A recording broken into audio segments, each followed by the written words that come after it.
Captain Kim stood at the viewport of the diplomatic vessel, watching his home colony become smaller and smaller in the distance. The settlement of New Harmony, with its orderly farms and modest structures built into the red cliffs, had been his refuge for 3 peaceful years. Now it was disappearing as the ship prepared to jump to faster-than-light travel. He hadn't planned to leave retirement. The small garden behind his home needed tending. The local defense force he volunteered with twice a month was just starting to become competent. He had finally established a routine that didn't involve waking up to alarms or the sounds of weapons fire. Still having second thoughts, Captain. Ambassador Tello moved to stand beside him. The blue-skinned diplomat's 4 eyes blinked in sequence. A gesture Kim had learned indicated concern. Just first thoughts, Ambassador. I never got to the second ones, Kim replied. Tello's skin rippled slightly. The equivalent of a sigh. I understand your reluctance, but you've seen the reports. The Krovac advance has already taken 3 systems. Their tactics are unexpected. Kim turned from the viewport. That's because your military expects enemies to fight according to the same ceremonial rules you've used for 2,000 years. The Krovac don't care about your traditions. Precisely why we need Deathworlders like you. Tello gestured to a holographic display showing the Confederation territories. Red markers indicated Krovac incursions, spreading like a disease. Your planet forged warriors. Ours forged diplomats. The truth of it stung Kim. Humans had been late arrivals to the galactic community, while most spacefaring species evolved on gentle worlds with minimal threats. Humans had clawed their way to civilization on a planet that constantly tried to kill them. Predators, diseases, natural disasters. Earth had it all. The result was a species that thought differently about survival. The Confederation military is excellent at parades, Kim said, but terrible at actual fighting. Your species never needed to develop those skills. And now we face extinction without them, Tello admitted. The ship's intercom announced imminent FTL transition. Kim grabbed a handrail as the stars outside stretched into lines. His stomach lurched slightly, a feeling most species found unbearable, but humans merely found uncomfortable. The others have already boarded at Proxima Station, Tello said once the transition completed. They await your leadership. Kim nodded, thinking about the team being assembled. Park, the demolition specialist who could turn household items into weapons. Lee, the tactical genius whose battle plans seemed like chaos until they suddenly resulted in victory. Han, the combat medic who could perform surgery with kitchen utensils if necessary. All retired from Earth's special forces, all now being called back to service. I'm not a teacher, Kim said. None of us are. You don't need to be, Tello replied. You just need to show our troops how to think like humans, how to survive. Kim followed the ambassador to the ship's conference room. On the display screen, footage showed Confederation forces arranged in perfect formations being systematically destroyed by Krovac raiders who attacked from multiple directions at once. Your soldiers are brave, Kim observed, but bravery means nothing if your tactics are predictable. Can you change that? Tello asked. Kim watched the footage again. The Confederation troops maintained their formations even as they died. They followed protocols until the end. No adaptation, no improvisation. The Krovac aren't especially clever, Kim noted. They'd just discovered that your military has no concept of flexible response. And you do. Humans had to develop it. Our whole history is adapting to overcome stronger opponents or harsher conditions. Kim pointed to a moment in the footage where a small gap appeared in the Krovac lines. Your commander missed an opportunity there. A human officer would have exploited it immediately. Tello's 4 eyes widened. That's what we need you to teach. The ship shuddered as it docked at the Confederation Military Academy. Through the viewport, Kim could see other human specialists already waiting. Park checking equipment. Lee studying tactical displays. Han organizing medical supplies. Earth's children, about to teach the stars how to fight. I'll need complete authority over training, Kim said. No interference from your traditional instructors. Tello nodded. Whatever you require. The Confederation Council has authorized extraordinary measures. They'll hate our methods, Kim warned. Humans fight dirty because we had to. We fight to win, not to look good doing it. At this point, Captain, Tello said quietly, winning is all that matters. The Galactic Confederation War Academy sprawled across an artificial plateau on Centaurus Prime. Its perfect geometric shapes and gleaming towers stood in stark contrast to the human military facilities Kim had known.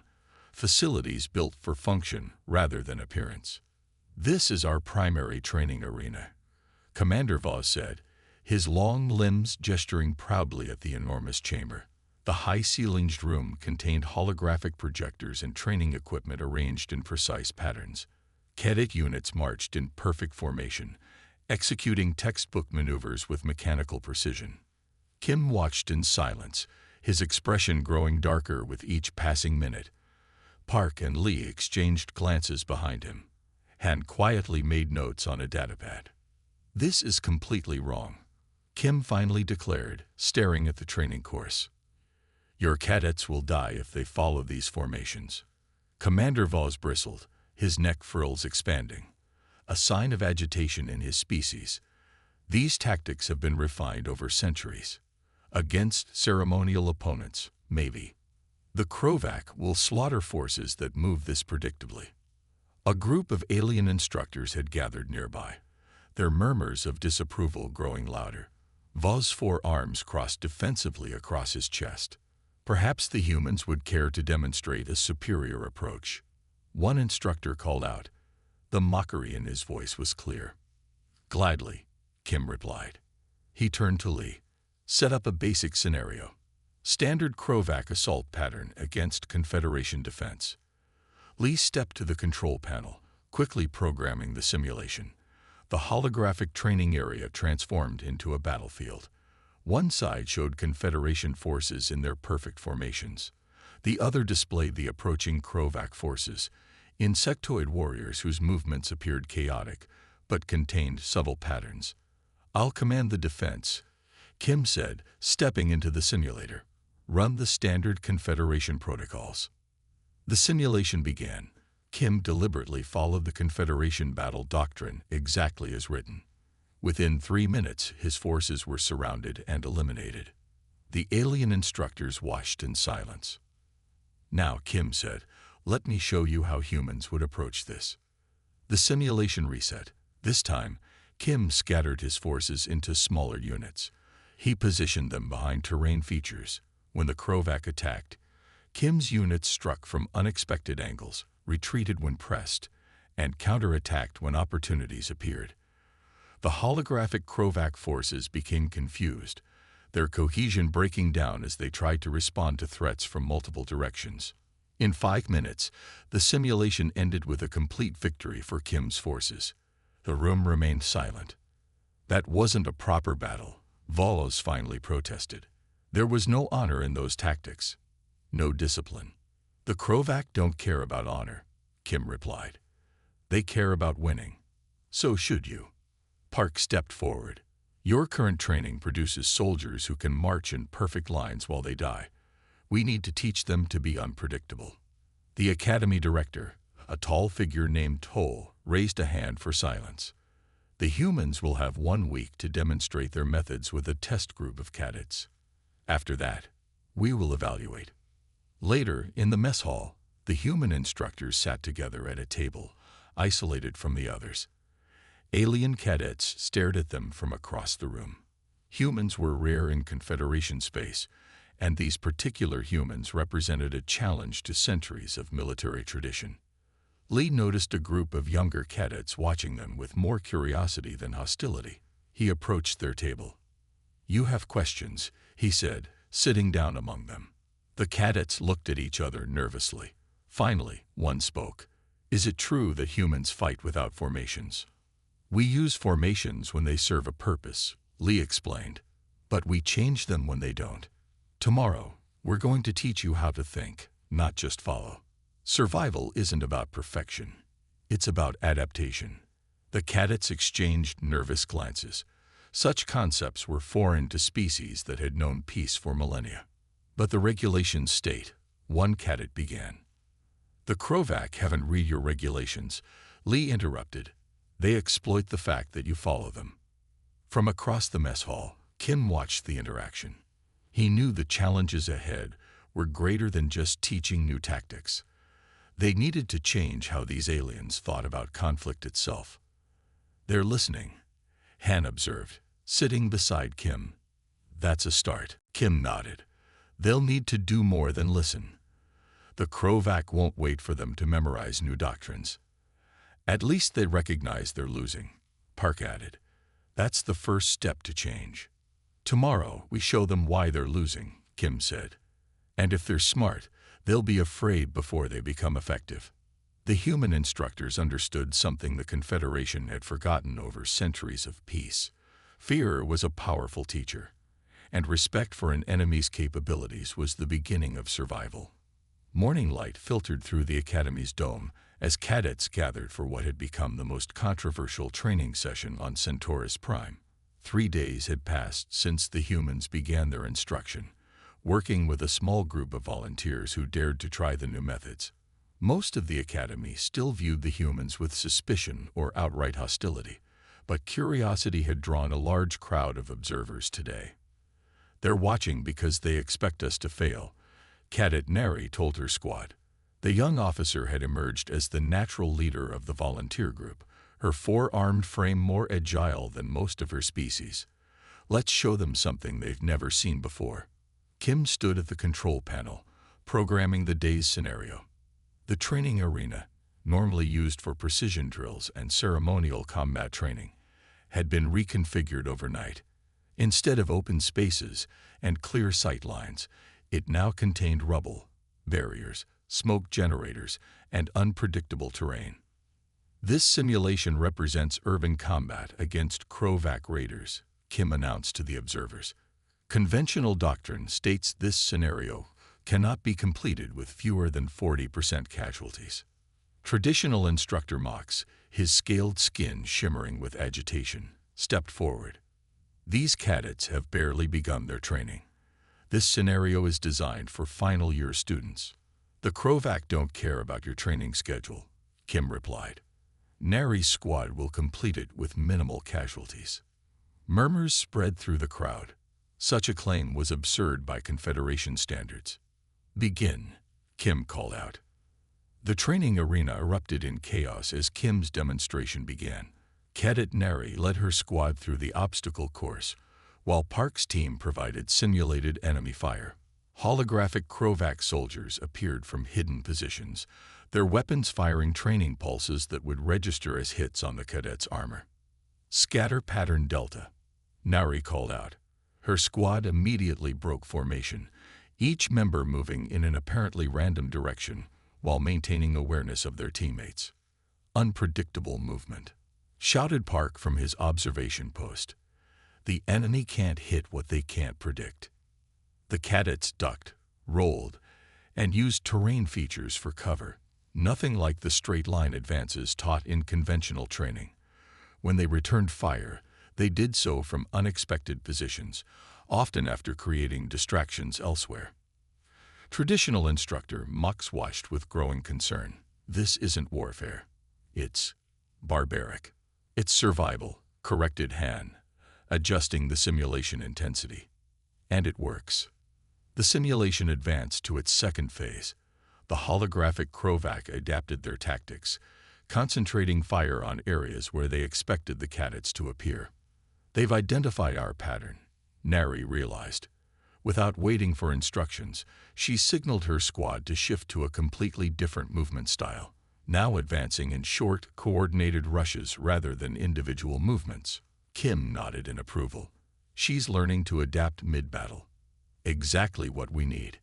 The observers watched in stunned silence as Neri's squad reached objectives that conventional doctrine deemed acceptable sacrifice points, positions that typically couldn't be taken without losing soldiers. Yet not a single cadet had registered a lethal hit. "This defies all tactical models," one Academy instructor whispered. Because your models are based on predictable behavior, Lee explained. The Krovac have already adapted to your models. That's why they're winning. In the final phase, Nari's squad faced what appeared to be an impossible situation, a fortified Krovac position with overlapping fields of fire.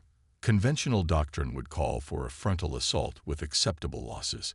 Instead, Nari divided her squad. 2 members created a distraction on the left flank. One climbed through a maintenance duct the Krovac had overlooked. The remaining team members assembled a makeshift launcher from their equipment and sent a training grenade through a ventilation opening. Within minutes, they had cleared the position without taking a single casualty. When the exercise concluded, Nari's squad had achieved objectives deemed impossible by conventional standards. The academy director couldn't ignore the results, though many instructors remained skeptical of these Deathworlder tactics. The cadets performed well, Kim acknowledged as the simulation ended. But more importantly, they demonstrated adaptability. They changed their approach when the situation demanded it. Cadet Nari approached the human instructors, her squad following behind her. "We still have much to learn," she said, "but today we understood why your methods work." "What did you understand?" Kim asked. "That the Confederation has been fighting according to rules the Krovac never agreed to follow," she replied. "We've been predictable." Instructor Mox pushed through the crowd. His initial hostility had given way to reluctant curiosity. "These methods lack elegance," he said. "They lack the discipline we've cultivated for generations." "War isn't elegant," Kim replied simply. "It's about surviving when someone is trying to kill you." "We can teach your cadets to survive," Park added. "The question is whether your military can accept changing everything they've believed about warfare." The academy director stepped forward. "The results speak for themselves. The human training program will be expanded immediately." As the observers dispersed, many still shaking their heads in disbelief, Han spoke quietly to Kim. "They're starting to understand. But understanding isn't enough." "No," Kim agreed, watching as Nari led her squad away, their movements already showing the confidence of soldiers rather than parade ground performers. "But it's a beginning." The emergency alert sounded throughout the academy just before dawn. Kim and his team were already awake, reviewing training protocols in the small office they'd been assigned. The door slid open without a courtesy chime, and Academy Director Toll entered, his normally composed features tense with concern. "The Krovac have launched an attack on Lunar Outpost 7, he announced without preamble. "Our forces are taking heavy casualties." Kim set down his datapad. "What's the strategic importance of the outpost?" "It controls access to the Antares shipping lanes. If it falls, 3 systems will be cut off from supply lines." Toll hesitated. "The Confederation High Command has requested your assistance." "Our assistance or our advice?" Lee asked, looking up from his tactical display. "Both. They've authorized deployment of Cadet Nari's training squad." Park laughed without humor. "You're sending cadets to a real battle."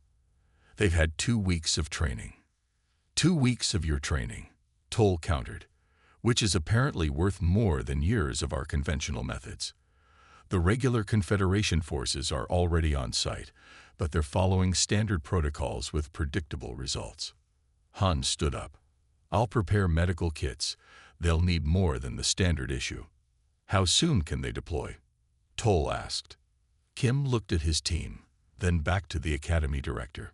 1 hour, but we're going with them as advisors."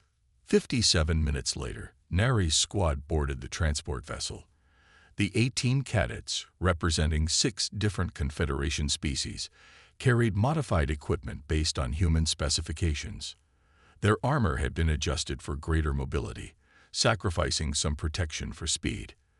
Their weapons had been recalibrated for rapid fire rather than the precision shots favored by conventional doctrine.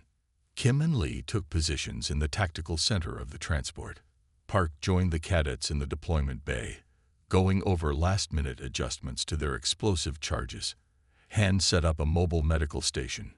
"Enemy approaching Sector 7, reported Tactical Officer Gill as the transport approached the lunar outpost. The young officer's hands moved rapidly over the control panel. Conventional forces are requesting assistance. The view screen showed Confederation troops arranged in defensive formations outside the outpost's main structures. They fired in coordinated volleys at the approaching Krovac forces, who simply adjusted their approach to minimize exposure to the predictable fire patterns. "They're being slaughtered," Lee observed grimly. Kim opened the communication channel to the deployment bay. "Nari, your squad will drop behind the eastern ridge. Split into 4 teams as practiced. Your objective is to break the Krovac assault pattern, not to hold ground." "Understood, Captain," Nari replied, her voice steady despite the gravity of the situation. The transport dipped low, skimming the lunar surface. When it reached the designated position, the deployment bay opened. Nari's squad launched themselves into the low gravity, using it to their advantage as they scattered across the terrain. Kim watched on the tactical display as 18 blue dots spread across the battlefield, moving in patterns that would appear random to anyone unfamiliar with the human training methods. The Krovac forces, represented by red clusters on the display, continued their advance on the main Confederation position, unaware of the new threat. Nari's newly trained squad deployed to the contested moon base.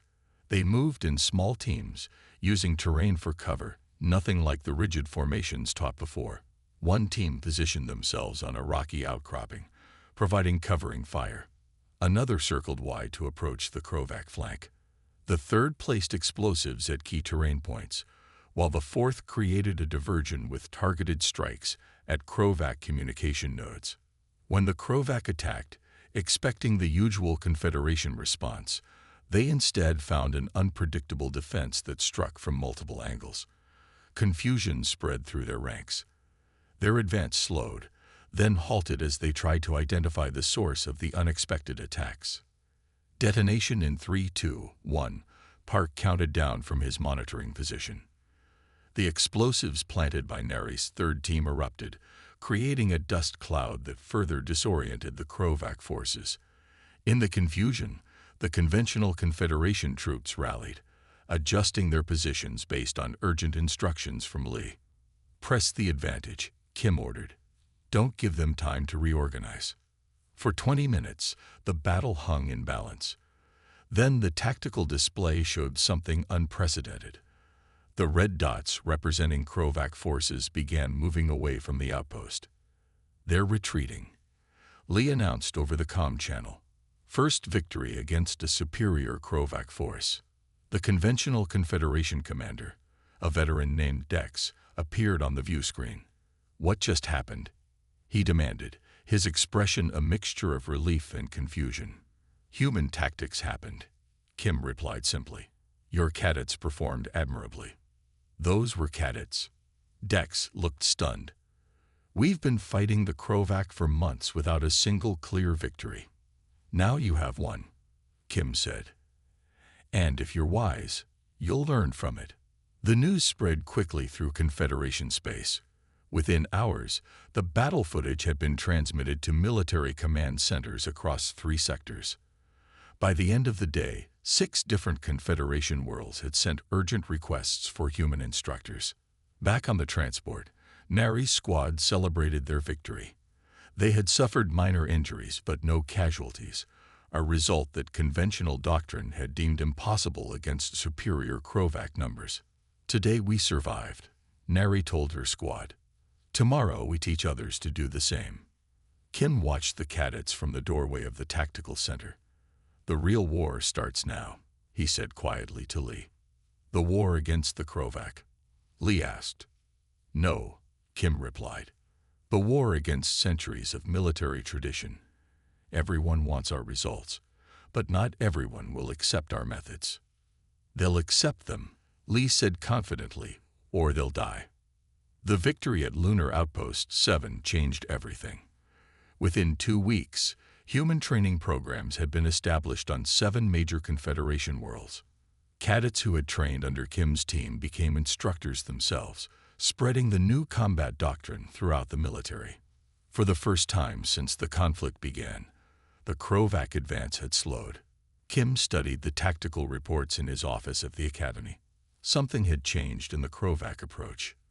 Their attacks were becoming more targeted, focused on specific objectives rather than the broad offensive patterns they had used before.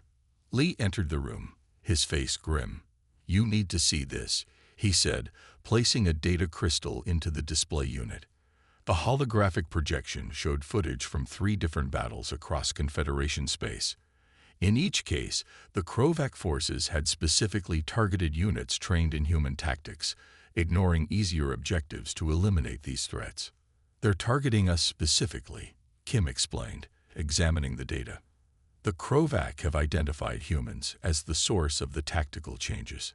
Not just human tactics," Han added as she joined them. "Look at the pattern of attacks.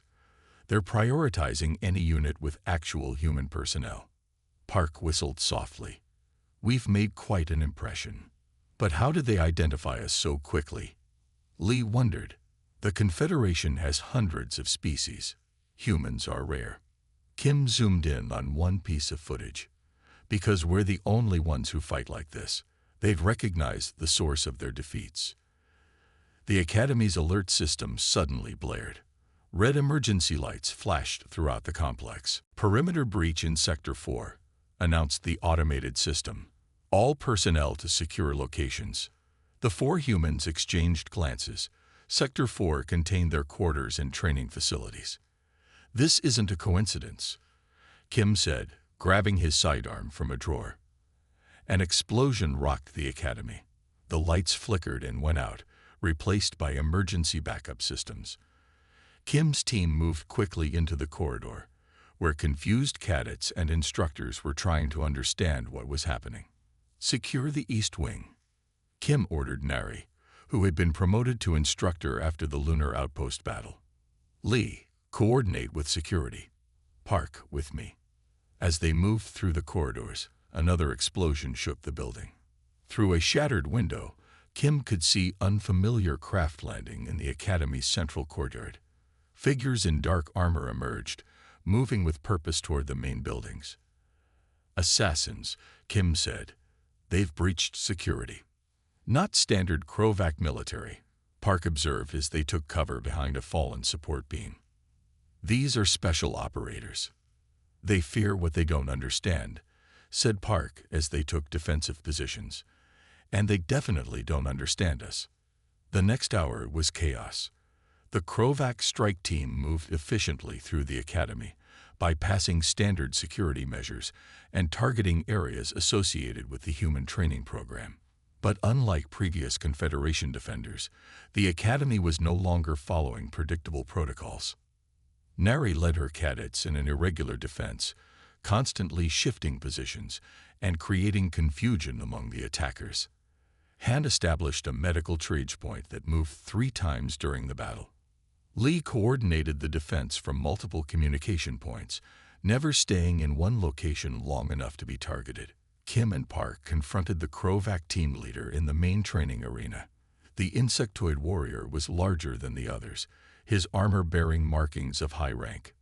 "You fight well, human," the Krovac said in halting Confederation standard language. "Not like the others." "We had better teachers," Kim replied, circling cautiously. "Earth doesn't forgive mistakes." The Krovac lunged forward with surprising speed. Kim dodged, while Park fired from a flanking position. The exchange was brief but brutal. When it ended, the Krovac commander lay dead, and 3 of his subordinates surrendered.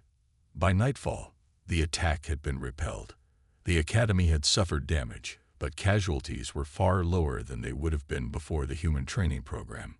More importantly, they had captured Krovac Special Forces operatives, an intelligence windfall. The Confederation Council convened an emergency session. Kim attended via holographic projection, his arm bandaged from a wound sustained during the battle. "This attack changes everything," said Counselor Venn, his elongated fingers gesturing emphatically.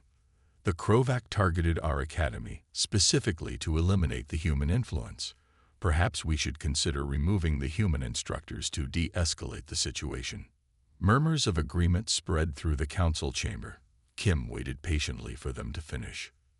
"With respect, Counselor," he said when given permission to speak, "the Krovak aren't targeting us because they're offended by our teaching methods.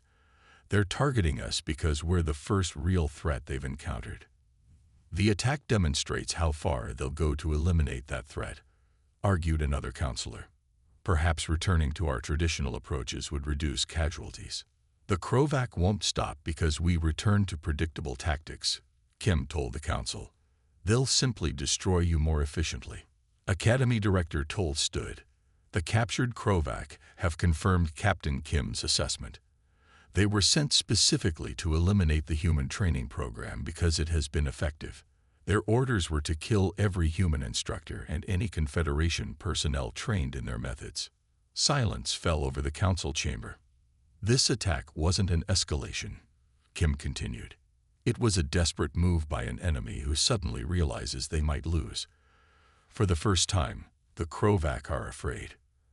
And that makes them more dangerous," Park added from his position beside Kim. "Yes," Kim agreed. "But it also means we're on the right path." The alarms sounded across Centaurus Prime long before the enemy ships became visible in the sky. 3 weeks had passed since the assassination attempt at the Academy.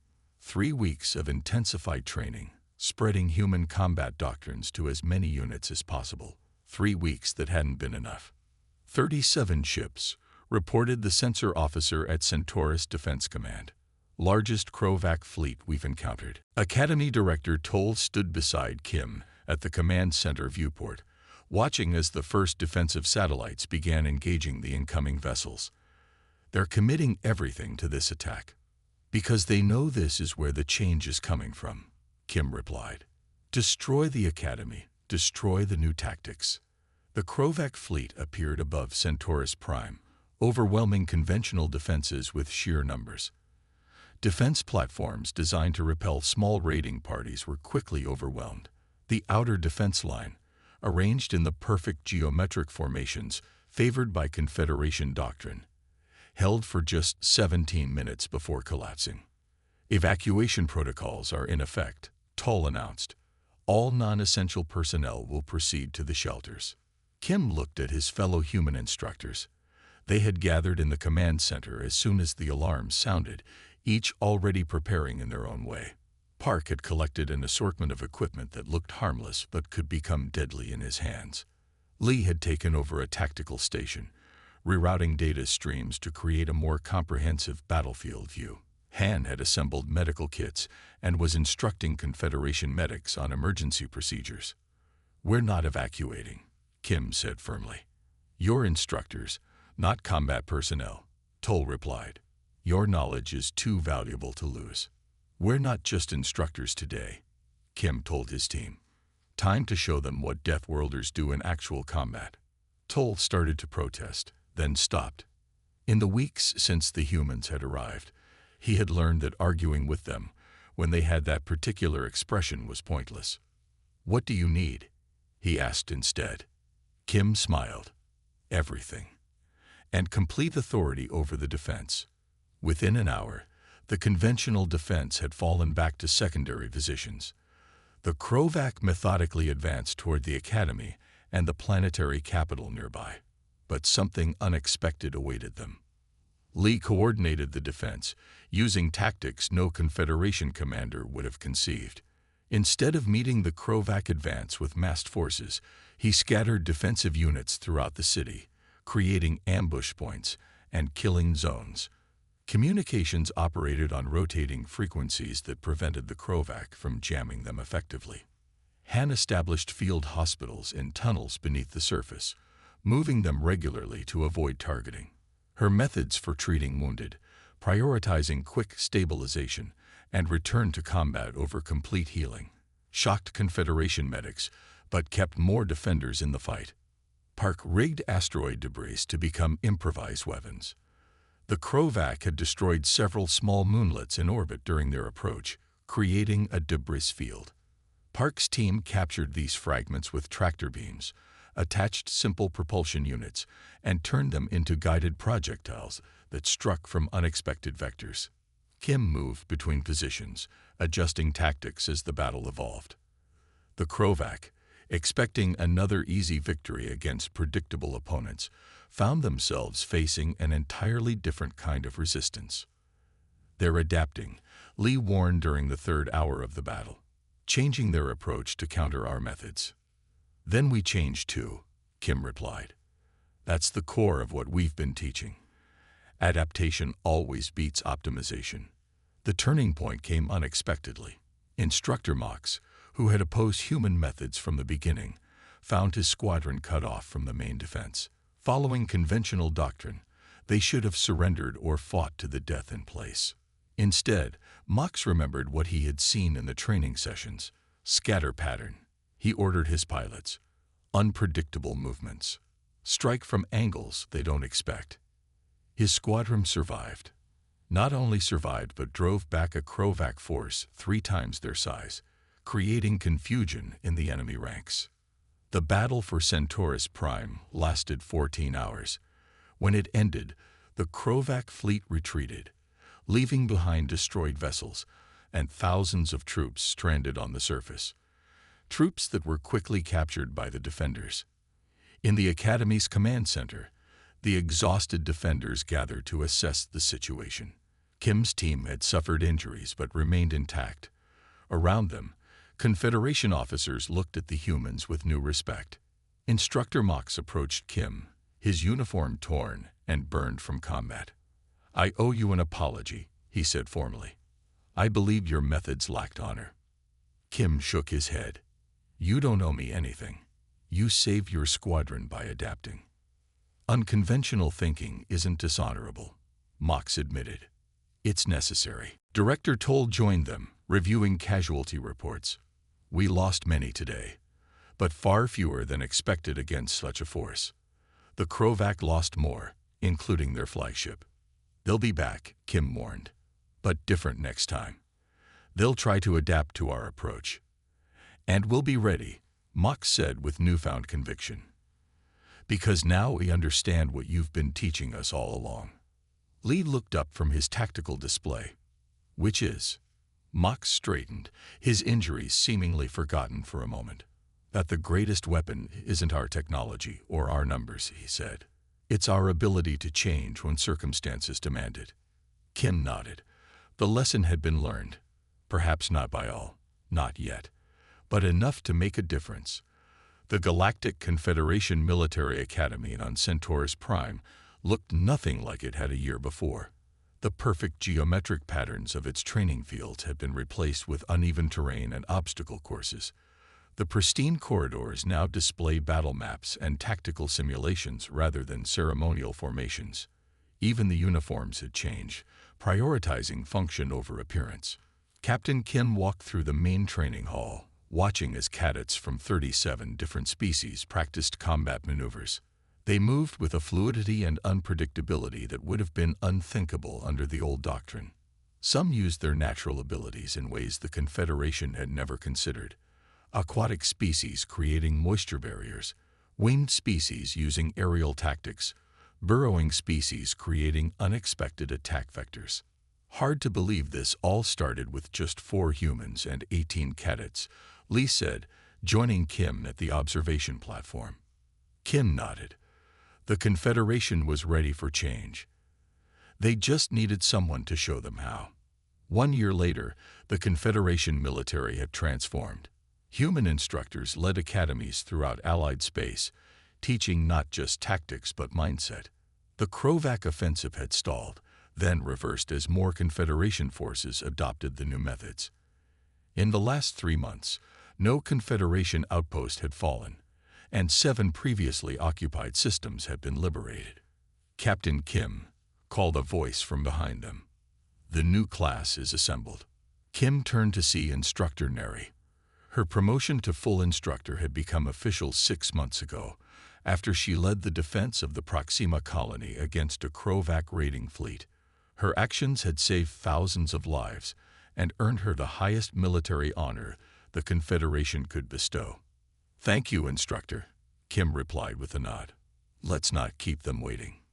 The lecture hall contained 200 cadets, the largest class yet. They represented every member species of the Confederation, including some that had previously been exempt from military service due to physical limitations. Under the new doctrine, every species had valuable contributions to make. Kim took his position at the center of the room. The cadets fell silent, their attention focused completely on the human instructor whose methods had changed the course of the war. "Welcome to Advanced Adaptive Combat," Kim began. "You've all completed basic training. You've all learned the fundamental techniques. Now you'll learn why they work." He activated the holographic display, showing footage from various battles over the past year. The cadets watched as Confederation forces employed tactics that would have been considered chaotic or dishonorable under the old doctrine. "We didn't win because we're stronger," Kim explained to the new class of multi-species cadets. "We won because Earth taught us to adapt, to improvise, to survive against all odds." A cadet raised a hand, a four-armed quantary whose species had been considered too physically fragile for combat roles before the reforms. "But humans are physically weaker than many species," the cadet said, "including the Krovac. How did you develop these methods?" "Precisely because we are weaker," Kim replied. "On Earth, we weren't the strongest species. We weren't the fastest. We didn't have natural weapons or armor. What we had was our ability to adapt, to study problems and find solutions, to change our approach when circumstances changed." Another cadet spoke up. "The Krovac have superior technology and numbers. Why haven't they adapted to our new tactics?" "They're trying," Lee answered from his position near the door. "But adaptation isn't just a tactic. It's a mindset developed over generations. The Krovac society values conformity and hierarchy. They can copy our methods, but they struggle to embrace the underlying philosophy." In another training room across the academy, Nari supervised a combat simulation. Her students, who had once been among the most traditional cadets, now moved with the unpredictability that characterized the new doctrine. "Adjust your response patterns," she called out as holographic Krovac forces advanced on their position. "They're learning your timing." The cadets immediately changed their approach, creating new complications for the simulated enemy. Nari watched with approval as they employed techniques that combined human tactical thinking with their own species' natural advantages. "The greatest weapon," she told them, echoing Kim's words, "isn't your technology or your strength. It's your ability to change when everything else fails." Throughout Confederation space, the term Deathworlder was no longer whispered with fear, but spoken with respect. Species that had once viewed humans as dangerous primitives now sought their guidance. The Krovac threat had receded, their confidence shattered by opponents they couldn't predict. In the Confederation Council chamber, Ambassador Tello presented the latest peace proposal from the Krovac Dominion. "They're seeking a comprehensive cessation of hostilities," he explained to the assembled representatives. "Their resources are depleted, and their military leadership acknowledges they cannot counter our current tactical approach. They simply want time to develop countermeasures," one counselor argued. "Perhaps," Tello conceded, "but our military now embraces change as its core philosophy. Whatever countermeasures they develop, we will adapt again." Later that evening, Kim stood on the Academy's observation deck, watching the sunset over Centaurus Prime. Park joined him, carrying 2 cups of the bitter stimulant beverage they had introduced to the Confederation, another small Earth contribution that had been initially rejected, then embraced. "Mission accomplished?" Park asked, handing Kim one of the cups. Kim took a sip before answering. "Not quite. We've taught them how to fight. Now we need to teach them when not to. Peace through superior tactical thinking." Park smiled. "Sounds like Earth history. With hopefully better outcomes," Kim replied. "The Confederation has potential Earth never had, dozens of species with different perspectives working together." Below them, a new group of cadets ran through night exercises, their movements illuminated by the moons of Centaurus Prime. Among them were the first Krovac defectors, learning alongside the species they had once fought against. The war wasn't over, the transformation wasn't complete, But as Kim watched the diverse group of cadets moving as one adaptable unit, he felt something he hadn't expected when this mission began: hope.